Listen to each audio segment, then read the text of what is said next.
Hello adventurers, and welcome back to my channel. Today I am at base camp and wanting to share something that's very important with you guys. I am about to go and get my vehicle re-registered, and this brought up a very important topic. Now, whether you're on the road full-time or part-time, you do have to have a physical place to register your vehicle, and so finding the best state for you is very important. So today I'm going to go ahead and do this, and then we're going to sit down and chit chat just a little bit about the importance of selecting the state of your residence and how that can impact your van life.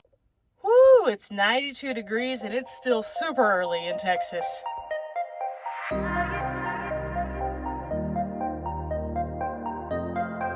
Okay, I have my tag information here, and then I'll just take this inside the tag office. But as you can see, Texas actually has an online tag renewal, which is super helpful, and a lot of states are starting to move toward these. So this is something to consider when you're selecting the state for which you will be registering your vehicle.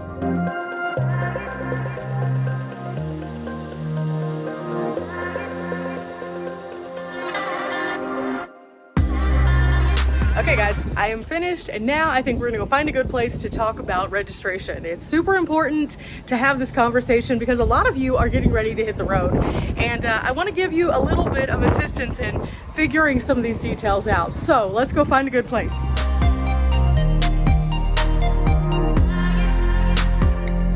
Okay guys, so now that we are back in the van and I have gotten my tag, the state of Texas is a pretty easy state to deal with, and that's why a lot of nomads choose Texas as their home state. Now, whenever you're looking into becoming a nomad, you need to consider a few things. Number one, are you going to be full or part-time? That's the first step. That's the step that you need to look at in the big picture before you even take on to the road. Now, if you're wanting to start out as part-time and then move into full-time, some of these things are going to be easier to transition with. Now, if you are just taking the plunge directly into full-time, there will be a few hurdles for you, I guarantee it, but you can navigate these hurdles very easily by just kind of looking into things before you hit the road. Now, what I mean by that is if you are looking to be a full-timer, you're going to have a place that you can call your state of residence. This is going to be where you register your vehicle and also have your driver's license. Each state has their own regulations and rules as to what constitutes you being a resident.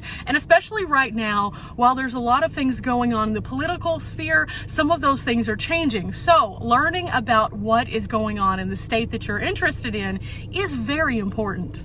Now, things I would definitely encourage you to look at are states and also their state tax. If you are tying yourself to one particular place by getting a driver's license there, that also means you'll be paying tax in that state. And some states do have state tax. Now, I am in Texas. Texas currently does not have a state tax, and there's a whole bunch of others that don't as well. In fact, if you look at this list that I'm providing right here, all of these states have a zero state tax situation. So that's going to be super good, because what a state tax does is it actually takes away an additional amount from any income that you have and pushes it out to the state itself, in addition to the federal tax that you're already paying. So in these particular states, your tax income is going to be affected greatly no matter where you are traveling. So that's something to definitely consider as a nomad. Now, something else I would look at would be the requirements for which you are considered a resident. Now, there is a reason that a whole lot of people are registered citizens of South Dakota. I'm just saying, it's one of the easiest states that you can become a resident in, and all you really have to do is to provide something showing that you have spent at least one night in the state. Now, that could change as the future kind of rolls on through. However, they are very excited about introducing new people to their state by allowing their rules to be a bit more lax. So South Dakota is a good one. In fact, I have several nomad friends who, despite the fact that they might come from different places, now call South Dakota their home, believe it or not. It's wild to think of because they have no ties to that area whatsoever, but as a nomad, they have used this loophole within the South Dakota law to become a resident, get their license, and do things like that. So it's a very van-friendly, nomad-friendly area, at least in way of registration. Now, when it comes to some of the boondocking rules there, it's not quite as easy in some places, but it's a good place to call your home base. So what else do you need to look for? Well, in some cases, you might want to look into lower registration rates. Now, depending on what kind of vehicle you're driving, this may or may not apply to you. But in some states, even if you are in a tiny van like this, because you are traveling in it as an RV, you may be required to register it as an RV. Now, an RV is going to be very different than a van. And because of that, you're going to end up paying more. Now, in other states, this little van right here, this tiny van, would be considered a commercial vehicle because it is a cargo van. So again, it falls under different registration rates and also insurance rates. So those are things that you're going to want to look into within the individual state that you're looking at. Does your vehicle have any kind of exemptions that could qualify it for being registered as an RV or as a commercial vehicle? If it does, those states are gonna get theirs. They're always gonna get theirs. And speaking of that registration, it also goes with that insurance that we were just talking about. You're going to want to find a state that works best for you and gives you the best rate when it comes to the vehicle that you are independently driving. From state to state, insurance rates are different. And even within national providers such as Geico or Progressive, those still are going to be affected on a state-to-state basis. So you're going to want to look into those things too. Now, if you already are planning to travel, but you're only going to be a part-timer, which means that you're going to have a base camp that you can come back to occasionally. Not necessarily all the time, but occasionally. Your life is going to be so much easier because you already have a physical address. That automatically is already on your driver's license, your registration, and your insurance. So you're already in a much better position with this particular subject matter and probably aren't near as stressed out.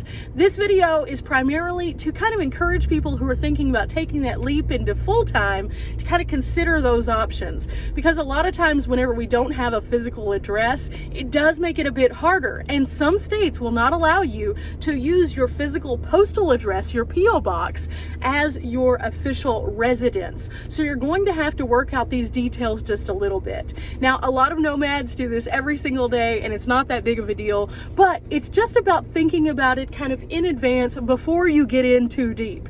Also, this is going to affect where you are able to be represented. And I know that sounds absolutely silly considering you're a nomad and you're all over the place, but where you physically have an ID also dictates where you can vote. And as much as I don't like to be political on the channel, and I will not go into too much detail, you need to make sure that when you're looking through all of the things in each state that you're not disqualifying money over value. And what I mean by that is, as a person who is on the road, you need to make sure that you're also an advocate for yourself and for others on the road, meaning that your vote in whatever state that you're registering in counts. And if you're seeing that there's a lot of things that are going on that are negative against nomads, it might not be the best place to register yourself and tie down your roots. Instead, what you might want to do is go to a state that is going to be pushing for the advocacy of nomads also, people who are coming through their state, tourism, public lands, places that people can stay and boondock, those kinds of things. If you are registering in a state that allows you to have a voice in this, your ripple could be quite large, and it could ultimately be the difference in how nomads are able to conduct themselves going forward in the future. The last thing I would encourage you guys to look at is emissions and inspections. Now, each state is going to have a different set of rules for those. In fact, in Texas, I have to go get my van inspected every single year. And all that does is it just makes sure that it's in good working order, that I'm making sure that my maintenance is up, that I'm not a danger to society, and that all of the function of the van itself is good to go. But other states do a more in-depth and more in detail inspection and also require you to go and have your emissions checked. Those are all things you're going to have to provide in order to get your vehicle registered. Now, even though this video is a very simple video and we're just talking about very basic concepts, I do hope that this inspires you guys, if you are interested in becoming full-timers, to start looking into these things now versus whenever you're already out on the road and it's a bit too late.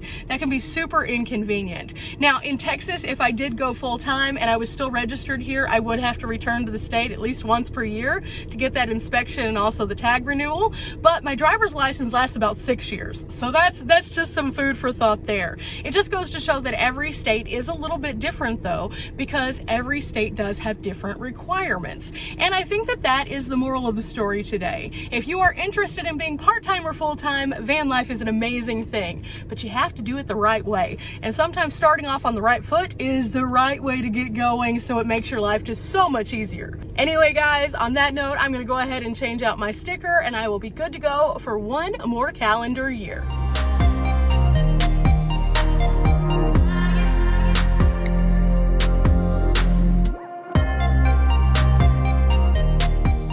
Okay, now that that's finished, let's talk about the price for Texas. Now, again, I am no expert from a state-to-state standpoint or a vehicle-to-vehicle standpoint, but today when I registered my van, it was no more than $75. Now, I do have a 2020 NV200, and so based on that, it was about $75.